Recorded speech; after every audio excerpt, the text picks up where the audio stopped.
প্রিয় দর্শক, আপনারা দেখছেন প্রতিদিন প্রতিবাদ চ্যানেলে সংবাদ শিরোনামের রয়েছেন আমাদের অমরনাথ দাস। গরুবাজার নিয়ে কি বললেন অমরনাথ দাস? আপনারা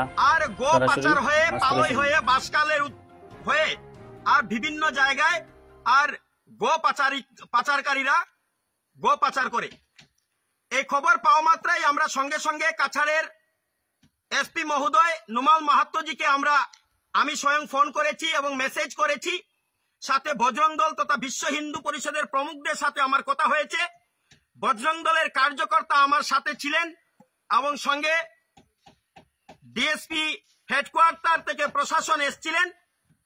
আমরা রাত্র অনুমানিক 1 ঘটিকার সময় এই জায়গাতে 8টা গরু পকড়াও করতে পেরেছি এবং আমরা তদন্ত করে জঙ্গলের মধ্যে একটা গরু যেভাবে ওরা ফেলে দিয়ে গেছে,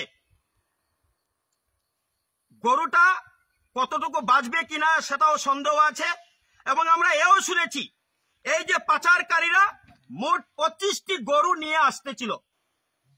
আমরা এই গোপন তথ্য মতে খবর পেয়ে আর পুলিশকে সঙ্গে সঙ্গে খবর দিয়েছি, কিন্তু দুঃখের বিষয় 16টি গরু আমরা উদ্ধার করতে পারিনি। পাচারকারীরা নিয়ে পালিয়েছে জঙ্গলের দিকে।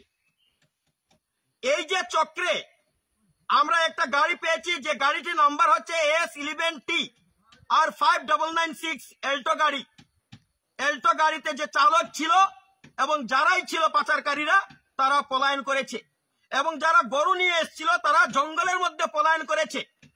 তাদেরকে আটক করা যায়নি, কিন্তু গাড়ি যেহেতু আছে নিশ্চয় এই চক্রে কারা আছে তদন্তে বের হবে। আমি আমার শ্রদ্ধেয় এসপি মহোদয়কে অনুরোধ করব ওদেরকে কঠোর থেকে কঠোরতম শাস্তি যাতে হয়। কারণ রমজান মাস শুরু হতেই আমাদের কাছে আর খবর এসছে 100টার উপরেও গো পাচার করেছে।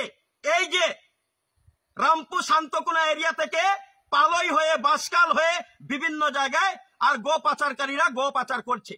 এসব বন্ধ হতে হবে। যতক্ষণ পর্যন্ত আর আমরা যুব সমাজ জেগে আছি ততক্ষণ পর্যন্ত আমরা গো পাচার হতে দেব না।